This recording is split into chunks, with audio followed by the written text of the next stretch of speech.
Alors, ça c'est un gros sujet. Je ne vais pas passer des heures là-dessus, mais franchement je pourrais, parce que c'est quelque chose qui, moi, que j'adore. C'est vraiment quelque chose que je trouve extrêmement important. C'est le testing. Et alors par testing, j'entends, enfin je suppose, je vais faire une supposition que quand vous écrivez du code, vous le testez manuellement, avant de le toucher sur la porte. Je me trompe? Ouh là là. Apparemment je me trompe. Et ça c'est vraiment mal. Personne ne teste son code, jamais. Attends. Quand tu testais, c'est quoi? On est concevoir partout. Manuellement. Au moins tu vas au moins lancer ton code une fois, avant de le foutre sur la branche, je te dis ok ça marche. Ah vous faites ça. Ok. Évidemment, bien entendu, c'est pas de ça que je parle. Moi je parle de tests automatisés. Vous avez déjà entendu parler de tests automatisés? Oui. Est-ce que vous faites des tests automatisés? Dehors. Tous. Je plaisante, je reste. En ce qui me concerne, j'estime que le principe de test automatisé, c'est un des outils les plus puissants que vous pouvez avoir en tant que développeur. Parce que ce truc, ça fait mais tout est bien fait. C'est quelque chose qui va vous permettre de vous aider dans votre développement, de vous protéger pendant vos refactoring et de simplifier la période de test une fois que le développement est terminé. C'est fabuleux, c'est magique, c'est extraordinaire. Comme je disais, je pourrais passer des heures à parler de ce truc parce que c'est pas toujours facile et il y a tellement de techniques. Il y a trois principaux types de tests qui existent, ou en tout cas qu'on connaît, c'est le test unitaire, le test d'intégration, et ce qu'on appelle le end-to-end testing, le test end-to-end, ou d'une fin à fin, bout à bout, voilà, français. Les différents, en gros, le test unitaire, c'est vraiment pour tester de manière très rapide et très ciblée un petit morceau de fonctionnalité. Et ça, on essaie d'en écrire autant que possible. Un exemple que je donne tout le temps pour des tests unitaires, c'est si vous faites. Est-ce que tout le monde sait ce que c'est une regex? Regular expression? Ouais, tout le monde. Ok, c'est fabuleux. Tout le monde connaît la syntaxe par cœur, toutes les syntaxes possibles d'une regex par cœur. Ouais. Moi non plus. Moi, ça fait 18 ans que j'en fais. Et toujours sur le plateau, systématiquement. Alors, ce que je fais, quand je dois utiliser une regex, je vais d'office créer un test à côté et je vais balancer dans mon test tout ce que je sais qui est censé passer dedans. Et puis, c'est parti. Je lance mon test, il va passer tous les types de. En supposant, voilà, imaginons que ce soit une regex qui vérifie qu'une chaîne de caractères, c'est bien une adresse mail. Ben, c'est vachement plus compliqué que ça lui paraît. Et donc, du coup, j'écris ma regex, j'écris mon test et j'écris plein d'adresses mail qui sont correctes. Et j'écris plein d'adresses mail qui ne sont pas correctes. Et je lance mon test. Et si jamais mon test foire, je sais que ma regex est pas bonne. C'est aussi simple que ça. Et ça va me permettre juste de développer la partie regex. Et je n'ai pas besoin de lancer toute l'application à chaque fois. Ce qui est peut-être pas aussi significatif quand on fait du web, mais quand on fait des applications mobiles, quand on fait des applications Java, ou quand on fait tout un serveur, des trucs comme ça peut quand même faire pas mal de temps de garde, tout le temps sauvegarder, etc. Et c'est valable pour des regex, c'est valable pour n'importe quoi. Vraiment, je conseille très fort de faire des tests unitaires un maximum. Test d'intégration, c'est un cran dessus. Donc les tests unitaires, c'est vraiment ciblé, ça utilise que dalle, ça teste juste une fonction ou une très petite partie de code de manière extrêmement précise. Test d'intégration, là, ça commence à aller chercher un peu des autres bouts ailleurs. Donc par exemple, je dois aller chercher des données sur une base de données. Voilà, parce qu'on va utiliser une base de données, on appelle ça un test d'intégration. Si on doit aller sur le réseau, pareil, ce sera un test d'intégration. Techniquement, le principe est le même. Donc on va faire le même genre, on va écrire le même genre de code. On va continuer à avoir des cas qui fonctionnent, des cas qui ne fonctionnent pas, des cas un peu bizarres. Mais on va aller chercher ça sur des bases de données, etc. Et en passant, on va aussi tester le fait que la base de données, ou en tout cas la communication avec la base de données fonctionne, ou la communication avec le réseau fonctionne, etc. Et le end-to-end testing, là, c'est vraiment plus des tests pour s'assurer que l'ensemble d'une fonctionnalité est bien correct. C'est-à-dire, si vous avez un site web avec une page de login, le fait que vous entriez votre nom, votre adresse mail et votre mot de passe, vous cliquez sur le bouton, ça arrive bien sur la page suivante et que en attendant. Ou bien que si ce n'était pas un bon format d'adresse mail, il y avait bien un message d'erreur qui s'affichait, ce genre de choses. Ça, c'est un test end-to-end, donc ça teste vraiment la totale. Donc ça, c'est vraiment plus gros, c'est plus lourd à faire tourner, ça prend plus de temps, etc. Plus de infrastructure. Donc, dans l'ordre de préférence, d'abord test unitaire, ensuite test d'intégration, ensuite test end-to-end. Et en plus, ce qui est vraiment pratique avec tout ça, c'est que tout ça, ça peut tourner automatiquement sur un serveur d'intégration continue. Vous savez tout ce que c'est? Vous entendez parler de Jenkins, Bamboo, TravisCI, personne? En gros, ce que c'est donc un test unitaire, techniquement, c'est du code que vous écrivez, enfin, un test, quel qu'il soit, c'est du code que vous écrivez, qui va tourner dans une espèce de container. Donc vous allez lancer en ligne de commande, par exemple, un programme qui va démarrer ce code-là et qui va suivre les règles que vous avez mises en place et qui va tester le code P. Je t'en parle. Comme code P. CodePen, non. CodePen, c'est plus pour. C'est pas du test automatisé, parce que ça, en fait, tu vas juste mettre du code directement et voir ce que ça donne. Ici c'est plus. Imagine que tu écris en JavaScript une fonction pour parser, je sais pas, on appelle justement l'adresse IP. Ton test unitaire va juste poster cette fonction-là. Donc il ne va pas essayer d'afficher quoi que ce soit, il va juste balancer des paramètres dans ta fonction et vérifier que le résultat est bon ou pas. Donc le principe de ça, c'est qu'on va lancer, pour JavaScript, je crois qu'il y a un truc qui s'appelle Jasmine, si vous vous souvenez de son nom, ça fait longtemps que je l'ai tout fait. En gros, il y a des systèmes de tests comme ça qui tournent pour tous les langages aussi, encore une fois, pas d'excuse. Donc ça, en général, vous allez lancer en ligne de commande avec Grunt, avec l'autre, bref. Pardon? Merci, Bull. C'est nouveau ça. Et donc, ça tourne en ligne de commande. Mais, vu que c'est une commande, ça peut tourner aussi sur un serveur. Donc c'est pratique, c'est un truc du style Jenkins, ou Bamboo, ou TravisCI, etc. Tout ça, ça existe, des serveurs, c'est des services qui existent, qui vous permettent de mettre votre code là et de faire tourner automatiquement tous les tests. Mais ça peut arriver quand n'importe qui fait un merge dans la branche. Donc dès qu'il y a un merge dans la branche, il y a un signal qui est envoyé au serveur, et il y a le serveur qui va se réveiller, qui va dire « Ah, il y a quelque chose qui a changé, je vais relancer tous les tests. » Et si jamais il y a un test qui foire, il va envoyer un mail à la dernière personne qui a fait le merge, et il va dire « Toi, ce que tu viens de merger, ça a pété des trucs. » C'est pratique. Donc ça, c'est pratique pour les tests unitaires. Nous, par exemple, au travail, on fait tourner ces tests-là sans arrêt à chaque fois qu'il y a des changements à la branche. Et puis on fait tourner des tests d'intégration. Plus tard, on ne les fait pas systématiquement parce que ça va sur le réseau, ça prend plus de temps, etc. Et on a quand même le résultat en main, on voit si celui qui a pété, on peut regarder les tests qui ont foiré, on peut le corriger directement. Donc comme ça, on a moins de surprises plus tard. On a déjà des warnings, on a déjà des claires indications, il y a quelque chose qui a changé, il y a quelque chose qui ne fonctionne plus comme avant. Donc il faut adapter. Donc, petit mot de quelqu'un de très intelligent qui a dit, on a dit les tests automatisés, c'est vraiment l'outil le plus puissant de votre arsenal. C'est moi qui l'ai dit. Bon, testing, c'est pas tout fantastique. Ça prend du temps, c'est sûr, parce que c'est écrire du code en plus. Parce que vous écrivez déjà votre code pour la fonctionnalité, mais en plus de ça, vous devez écrire du code à tester ce code-là en plus. Donc c'est du code supplémentaire, donc ça prend du temps. Il faut les maintenir. Les tests, c'est pas on les écrit une fois puis après on les oublie. Pas du tout, au contraire. De la même manière que vous changez le code de la fonctionnalité, vous devez adapter le code du test. Parfois, c'est pas nécessaire, mais souvent c'est le cas. Et donc il faut le maintenir. Et parfois, c'est compliqué d'écrire un test. Parce qu'il faut mettre en place toute une infrastructure pour que tout s'aligne, pour que tout se passe bien et que le test soit complet et que l'on puisse. Et il faut penser aussi à un maximum de cas de figure, parce que quand on teste, il faut tester quand ça passe bien, quand ça va bien, mais il faut aussi tester quand ça va pas. Donc quand on sait qu'il y a des trucs qui ne doivent pas passer, il faut le tester. Donc ça peut être compliqué. Clairement, tout n'est pas magique, tout n'est pas business. Mais malgré ça, il y a quand même un truc bien, comme je disais, dans le test. Quand on a des tests, ça peut aussi servir de documentation. Donc en plus d'avoir du code propre qui est lisible et on sait ce qui se passe, eh bien en regardant le test, on sait comment on l'utilise. Et ça, c'est encore mieux.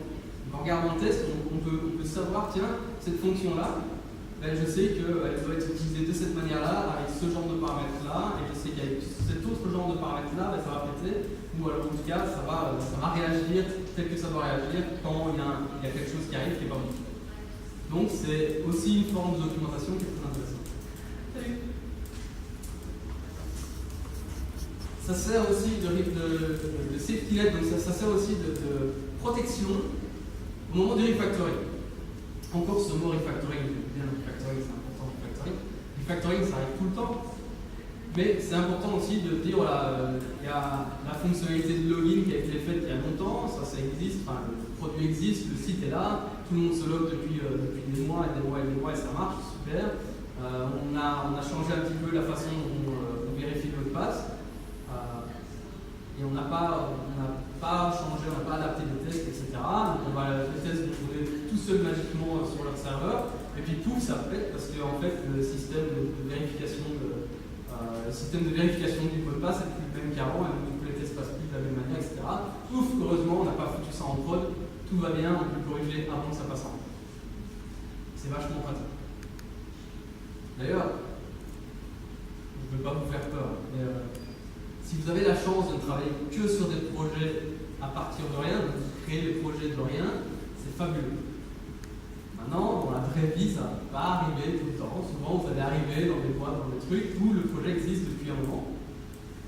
Et donc, vous avez du code qui est là depuis super longtemps, qui a été écrit d'une certaine manière, que ce soit bien ou pas, c'est pas vous juger, le fait est que le code est là.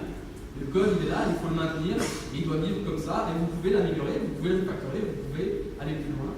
Mais parfois, le code, il est là, il est moche, il faut le réparer, et il n'y a aucun test derrière. Et donc là, qu'est-ce qui se passe? Vous allez changer les trucs et vous n'avez aucune idée de ce qui va se passer derrière. Il y a un gros risque de casser quelque chose qui peut être très important. Ça, c'est dommage. Donc moi, ce que je vous conseille, c'est que quand vous avez ce qu'on appelle du code legacy, du code existant, que vous devez changer, il n'y a pas de test. Première chose, c'est que vous écrivez des tests de sécurité, juste pour les bons cas, pour les cas qui vont bien, juste pour s'assurer qu'à l'heure actuelle, ça marche comme ça. Donc, vous passez des paramètres, vous savez ce que c'est, vous récupérez des réponses, vous connaissez les réponses, parce que vous allez reprendre exactement les réponses qui sont envoyées, et vous considérez que ça, c'est le test qui passe. Donc ça, comme ça, vous avez une première couche de protection, je veux dire. Et maintenant, vous pouvez aller dans le code, réparer ce qu'il faut réparer, et vous allez voir si les résultats sont toujours bons. Et puis maintenant que vous comprenez un petit peu mieux comment le code fonctionne, vous pouvez refactorer le test et rajouter les cas qui étaient manquants, et les cas qui ne vont pas, etc. Ok? Donc, safety net, c'est très pratique, vraiment, c'est ultra puissant. Refactoring, c'est cool aussi. Comme j'ai expliqué, ça aide beaucoup pendant la période de développement, parce que j'ai expliqué l'exemple avec le regex. Moi, je l'utilise tout le temps. En général, il y a une technique qui s'appelle TDD, donc c'est Test Driven Development. Donc ça, c'est un peu extrême. Hein. Ça veut dire qu'on commence par écrire un test qui foire et puis après on écrit quelque chose à côté. Je ne dis pas qu'il faut faire ça, mais en général, quand moi je commence à écrire quelque chose de nouveau, 9 fois sur 10, je vais écrire un test quasi en même temps. Et comme ça, je vais pouvoir directement m'assurer que tous les petits bidules que je suis en train de faire, les calculs, les transformations, tout ça, la création d'une structure, que sais-je, tout ça, je vais m'assurer que ça passe bien directement. Et comme ça, d'office, le code il est là, le test il est là, dès qu'il y a quelque chose qui change, je vais le savoir parce qu'il y a un test qui passe pas. Donc c'est vraiment utile pour le développement aussi, et ça va plus vite, surtout pour les règles. Il n'y a rien à faire. Et puis un autre truc qui est quand même très très important, c'est qu'une fois que les tests ils sont écrits, et que vous avez un système qui les fait tourner régulièrement, ils ne sont pas oubliés, parce que la machine elle n'oublie pas, c'est du code, c'est qu'il est là. Donc d'office, tout ce que vous avez écrit comme test va être lancé et va être testé. Alors que quand moi je fais une modification où je me dis je vais tester pour être sûr manuellement, pour être sûr que ça marche, garantie que je vais oublier des cas de figure, c'est sûr, parce que je ne peux pas penser à tout et parce que peut-être que je ne savais même pas qu'il y avait certains cas qui existaient. Parce que c'est peut-être pas moi qui ai fait le truc à la base, moi j'ai peut-être juste rajouté des trucs dedans et moi je suis en train de juste tester les trucs que j'ai rajoutés et j'ai pas testé ce qui existait avant. Donc au moins les tests quand ils sont écrits, ils vont toujours tout tester. Voilà, ça c'est intéressant. Si vous avez des questions, il faut pas hésiter à m'inquiéter. Voilà, donc ça c'était le testing, c'est un peu mon dada, le testing. Donc si vous faites rien ce week-end, on peut passer un week-end à faire le testing. Alors refactoring, on en a parlé un petit peu. Vous avez tous dit que vous savez ce que c'est. Cool. Refactoring, c'est pas un mauvais mot, c'est pas quelque chose à voir de manière négative. Tout le monde refactoring, ça fait partie du process de développement. C'est vraiment quelque chose qui se fait naturellement parce que, à moins que vous soyez extrêmement intelligent, vous n'allez jamais écrire du code parfait du code. Si vous y arrivez, je veux que vous me disiez comment. Parce que moi, je n'ai pas fait. Donc, je disais, ça fait partie du process de développement en général. Vous allez toujours revenir sur des codes. Vous n'allez jamais écrire le code correctement du premier coup. Donc, en général, vous allez écrire un truc. Vous allez l'utiliser comme ça. Vous allez revenir dessus parce qu'il manquait un paramètre, parce que finalement, ce n'est pas vraiment la bonne implémentation, parce que peut-être que quelle que soit la raison. Il y a un autre truc aussi que moi je pousse très très fort, c'est n'écrivez que le code qui est nécessaire. C'est-à-dire, il y a. Comment est-ce qu'on appelle ça en français? Il y a un trou de lapin, ça se dit pas cette expression. En gros, il y a un truc qui se fait qu'on peut très vite tomber dans l'abysse de oui, mais il va peut-être se passer ça, et donc je vais rajouter un bout de code qui va vérifier que ça n'arrive pas, ou que ça arrive, ou que ça fasse ça en plus, et qu'on n'arrêtera jamais. Le fait est que souvent on va vous demander de faire une fonctionnalité, genre la page de login, on clique sur le bouton, on vérifie le mot de passe utilisateur, nom d'utilisateur, on passe à la page suivante. On ne vous demande pas de vous assurer que peut-être que demain le nom d'utilisateur ce sera plus une adresse email, on ne vous demande pas de vérifier que le bouton va changer de taille, on ne va pas vous demander de vérifier qu'il faut parfois changer la couleur du message d'erreur, non. On vous a dit, voilà, vous avez des specs, vous avez un truc qui a été planifié, qui a été décrit, vous faites exactement ce qui a été décrit, commencez pas à écrire du code supplémentaire juste au cas où, parce que ça ne va pas aider. Au final, ça ne va pas aider. Mais, plus tard, il y a la fonctionnalité qui change. On va demander, maintenant, vous allez rajouter ça ici. Ben là, vous allez revenir sur ce qui a été écrit, vous allez faire du refactoring, parce que vous aviez écrit à l'époque que ce qui était nécessaire, c'est très bien comme ça. Et maintenant, vous créez quelque chose en plus, vous n'avez aucun problème, on revient dessus. On fait du refactoring et on écrit ce qu'il faut. Voilà. Mais vraiment, je vous conseille, n'écrivez pas plus que ce qui est demandé. Un autre truc aussi qui est intéressant, c'est éviter de faire la course, la chasse aux problèmes de performance. Donc, en général, en web, à l'heure actuelle, c'est plus vraiment un problème, mais tout un temps où c'était assez critique parce que les moteurs JavaScript, ils avaient un petit peu du mal, donc il fallait faire un petit peu gaffe. Maintenant, je pense qu'en général, on s'en fout un petit peu. Mais quand on travaille sur un téléphone, par exemple, souvent on se dit, ouais, il faut que ce soit ultra performant, parce que sinon ça va saccader sur l'écran, des trucs comme ça. Alors, ça c'est juste un exemple. Sur des serveurs, si vous faites du back-end, pareil, parce que parfois le back-end va tourner sur des machines. Si vous faites par exemple faire tourner un back-end sur un Raspberry Pi, c'est pas du tout la même chose que faire tourner un back-end sur un Xeon, je sais pas quoi, avec 64 cores, etc. C'est pas du tout le même genre de machine, du coup, ça va pas tourner aussi vite, etc. Donc vous allez vous dire, oh là là, il faut que je pense à ça, si jamais mon serveur il tourne sur un Raspberry Pi, il faut que ça. Non, en fait, moi ce que je vous conseille de faire, c'est de base, vous allez apprendre à coder petit à petit et vous allez apprendre petit à petit des nouvelles façons de faire certaines choses. Et petit à petit, vous allez juste améliorer naturellement la façon dont vous allez écrire ce code-là et ça va devenir plus performant, juste plus naturellement, en fonction de votre expérience qui grandit, c'est normal. Et donc, tout naturellement, vous allez juste écrire du code plus performant tout seul. Si jamais vraiment vous écrivez un truc, c'est trop lent parce que c'était vu, c'est trop lent, ça ne marche pas comme ça, il faut le corriger, alors à ce moment-là, oui, aucun problème, vous y allez et on regarde pourquoi c'est trop lent et comment est-ce qu'on peut faire pour améliorer. Mais n'essayez pas de le faire avant d'avoir détecté le problème. Parce que de manière générale, un code court est un meilleur code ou pas? Un code court est un meilleur code. C'est la même fonction, mais le même fait en ligne, carrément, parce que de manière générale, en ligne est plus performant. Non, en fait, alors déjà, ça va dépendre du langage dans lequel c'est utilisé et dans quel contexte c'est utilisé. Deux, c'est pas le nombre de lignes, c'est pas le nombre de caractères qui va changer quoi que ce soit. C'est plutôt le nombre de. Pardon? Oui, c'est ça. Donc en gros, c'est le nombre d'itérations qui va se passer derrière. Donc c'est là que les algorithmes rentrent en compte. Si par exemple tu fais un algorithme de tri d'une liste, tu as 60 000 façons de faire un algorithme de tri. T'en as qui vont le faire plus rapidement que d'autres, plus efficacement peut-être que ceux qui sont plus efficaces vont avoir plus de lignes de code que ceux qui sont moins efficaces. Donc ça va absolument rien. L'algorithmie n'est pas spécialement simple, mais comme je disais, à l'heure actuelle, moi ce que je conseille de faire, si tu veux écrire moins de lignes de code, le but ça devrait être plutôt parce que c'est plus lisible, plutôt que parce que c'est plus performant. Ou en tout cas parce que c'est plus c'est plus cohérent. Ouais. En tout cas dans un premier temps. Et après, plus tard, il y a différentes techniques.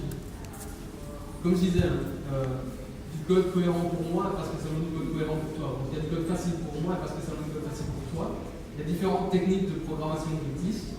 Il y a de la programmation procédurale, il y a de la programmation fonctionnelle. Et quand on lit de la programmation fonctionnelle, tu ne vas pas du tout la comprendre de la même manière que la programmation procédurale. Et basé là-dessus, tu vas peut-être vouloir écrire les choses différemment pour que justement le code devienne plus performant pour faire des trucs en fonctionnel qui soient plus efficaces qu'en procéduraux, etc. Donc ça va être très variable, il n'y a pas vraiment une recette magique pour tout ça, malheureusement. Et tu ne peux pas vraiment te baser sur le fait que moins de lignes égale plus performant. Voilà. Mais souvent, si tu écris bien le truc, ça va aller. Puis, comme je disais aujourd'hui, il faut s'attaquer sur le côté performance uniquement si tu vois vraiment que c'est un problème. Avant ça, t'en fais pas. Tu vois que ça marche, c'est bon. T'as d'autres chats à fouetter, t'as d'autres trucs à finir, tu finis les autres trucs. Si tu reviens dessus, si on vraiment te dit ce truc-là, ça va pas, t'as trop d'éléments dans ton tableau, tu scrolles, quand ça scrolle, ça va trop lentement, des trucs comme ça. Mais là, okay, tu te dis, ok, ça c'est un vrai bug, ça c'est un vrai problème, il faut que je m'y attelle, il faut que je le résolve. Mais pas. Pour une fois, hein, c'est un conseil. Vous faites ce que vous voulez, mais je vous conseille sincèrement. Il y a un grand mec, c'est pas moi ce que c'est un grand mec, il s'appelle Uncle Bob, c'est pas une blague, on l'appelle vraiment comme ça, qui a dit que le refactoring ça ne devrait jamais être une tâche sur un plan, ça ne devrait jamais être dans un calendrier. Le refactoring ça fait vraiment partie du process, c'est vraiment quelque chose que vous faites sans arrêt. Vous allez revenir sur votre code, vous n'allez jamais écrire le code partout du curriculum, vous allez systématiquement écrire du code, réécrire le même code, revenir dessus, le remettre comme c'était avant, etc. Ça c'est du refactoring, mais c'est tout à fait correct. Le langage. Et là, je ne parle pas du langage de programmation utilisé. Personnellement, j'ai rien compris. Moi j'adore tout. En fait, non, c'est pas vrai. J'adore les langages qui sont fortement typés, comme on dit. C'est-à-dire pas de mais ici, c'est pas de ça que je veux parler. Je veux parler du langage que vous utilisez quand vous écrivez votre code qui ressemble à du texte. Moi, je travaille en anglais. Ça ne veut pas dire que tout le monde ne travaille en anglais. Personnellement, j'ai bossé sur du code base qui était écrit en français, néerlandais, portugais et espagnol et anglais aussi accessoirement sur le même code base. Il y avait tous ces langages. Je crois qu'il y avait du polonais aussi quelque part. Je ne parle pas du polonais, néerlandais, tout ce que je veux dire, c'est je me fous complètement de la langue que vous utilisez dans votre code, faites en sorte qu'elle soit consistante, qu'il n'y en ait qu'une seule. Utilisez une seule langue, et de préférence que toute l'équipe utilise la même langue. C'est pratique, parce que bon, encore une fois, l'équipe a toujours. Voilà. Maintenant, je vous recommande sincèrement d'utiliser l'anglais, pour une raison qui est vraiment simple, c'est que si vous avez besoin d'aide, et que vous devez ouvrir un ticket, par exemple, chez une fournisseur de librairie préférée, qu'il y a un bug dans leur truc, mais il y a quelque chose que vous ne comprenez pas ou qui ne fonctionne pas comme vous pensez, et vous vous dites, voilà, j'ai écrit ce code-là et ça ne marche pas. Si tout est écrit, je sais pas, en japonais, et que la librairie est faite par des Espagnols, il y a des chances qu'ils ne comprennent pas. En tout cas, moi, je ne comprendrais pas le japonais. 9 fois sur 10, si vous copiez du code sur Stack Overflow, faites-le en anglais, vous aurez des réponses. Faites-le dans d'autres langues, ce ne sera pas garanti dans la langue. Voilà, c'est juste un conseil, encore une fois, vous faites comme vous voulez, vous suivez la décision de l'équipe toujours, mais moi je vous conseille sincèrement d'écrire en anglais, c'est plus international. C'est pas. C'est un fait, hein. Je ne dis pas l'anglais c'est mieux, voilà. C'est pas moi qui ai choisi. Voilà. Donc ça c'est le langage. N'en utilisez qu'un, en tout cas. Vraiment, Code review. Est-ce que vous savez ce que c'est du code review? Toi, tu sais tout. C'est cool. Non, ouais. Vous en avez fait, en fait? Ça arrive entre nous et les coachs. Ok, c'est cool. C'est très bien. Alors, pour ceux qui ne savent pas, code review, c'est une technique. C'est juste, voilà, j'ai écrit du code, j'aimerais que quelqu'un regarde le code que j'ai écrit et me fasse du feedback dessus. En gros, c'est ça. Globalement, d'un point de vue concret, si on utilise un outil tel que GitHub par exemple, on crée ce qu'on appelle une pull request. Donc on va, avant de merger le code, on va créer une pull request, on va pousser la pull request avec le code qui a changé. Les gens peuvent aller sur l'outil et lire les changements qui ont été faits, voir visuellement ce qui a été fait comme changement et se faire une idée de ce qui se passe dans les changements et faire éventuellement des commentaires ou bien dire ok c'est bon et merger le code dans le principe du code review. C'est d'abord et avant tout ça permet de partager la connaissance parce que du coup ça veut dire que vous êtes plus seul à savoir que la fonctionnalité que vous venez de faire elle fonctionne comme ça. Alors, il y en a d'autres qui ont eu l'occasion de jeter un œil dessus donc c'est quand même vachement pratique. Alors c'est super important de partager la connaissance parce que si vous êtes malade, vous êtes le seul à savoir comment ça marche et que personne ne comprend votre code, là c'est un peu le bordel parce que ça veut dire que vous n'avez pas écouté la moitié de ce que je viens de dire jusqu'à maintenant. Alors je vous en voudrais. Mais si vous avez écrit votre code comme la merde et que vous voulez absolument faire protection de travail, etc., et que vous êtes malade, et il n'y a personne qui sait toucher votre code, c'est pas terrible. Ce qu'on appelle le boulot d'étranglement, c'est pas top, ça tue la productivité, tout ça. Donc partager la connaissance, déjà de base, c'est chouette.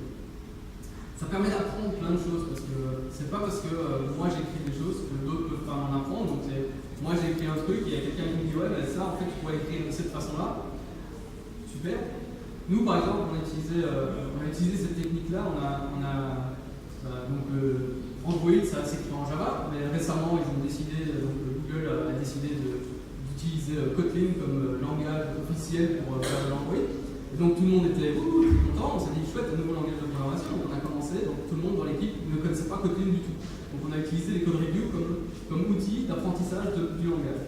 Donc ça nous a permis de non seulement apprendre justement des nouvelles techniques, donc petit à petit on était un peu chacun de notre côté en train d'apprendre des trucs, et puis on les a écrits dans le code, et puis comme ça on les a montrés à tout le monde dans les code reviews.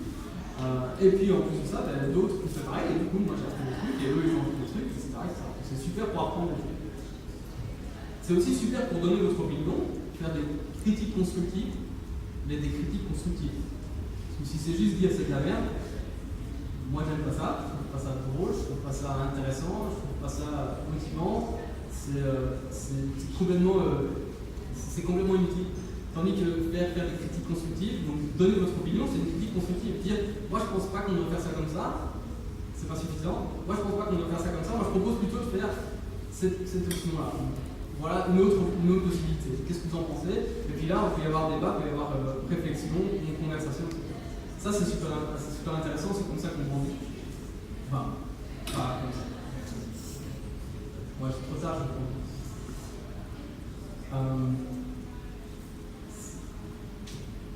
Ouais, c'est peut-être un petit peu la même chose, mais moi je trouve que c'est un petit peu différent. Questionner les décisions qui ont été prises. Ça peut faire réfléchir différemment, se dire je pense que ça, on peut faire mieux. Encore une fois, c'est un peu comme donner son opinion, mais bref. Un peu pareil, mais c'est un petit peu différent. Vous avez compris, vous êtes intelligent, et donc c'est utile. Mais aussi, ça peut servir à partager l'amour. C'est bien de temps en temps de dire hey, c'est bien écrit ça. Ça c'est chouette, j'aime bien comment tu as écrit ça. Ou ça c'est intéressant, tiens j'ai appris quelque chose, ça fait plaisir. Ça fait vraiment plaisir, c'est motivant de se dire ah tiens j'ai fait quelque chose de plaisir. En général on peut se dire ok si ma pull request a été acceptée, ça veut dire que tout ce que j'ai écrit est fabuleux. Forcément. Vous pouvez voir ça comme ça. Mais une fois de temps en temps c'est quand même sympa d'avoir un petit commentaire positif. Donc je vous conseille sincèrement d'en faire aussi dans vos code reviews. Ou de le dire si vous ne faites pas des code reviews avec des outils, simplement avec des outils. Alors le dernier truc, c'est je vous conseille aussi de temps en temps d'aller à des conférences, à des meet-ups un peu comme celui-ci, des hackathons, des trucs comme ça. Vous pouvez rencontrer des gens qui sont aussi passionnés, qui sont intéressés, qui font le même genre de travail que vous, qui ont leurs expériences, qui veulent partager, etc. On apprend plein de trucs et ça aide beaucoup à justement se remettre un petit peu en question et voir un peu des autres techniques de nommage, peut-être, des autres techniques de nomenclature, des autres techniques de programmation simplement, des autres techniques de tout. Donc ça permet aussi simplement de se tenir à jour sur les technologies, etc. Donc ça peut être pratique.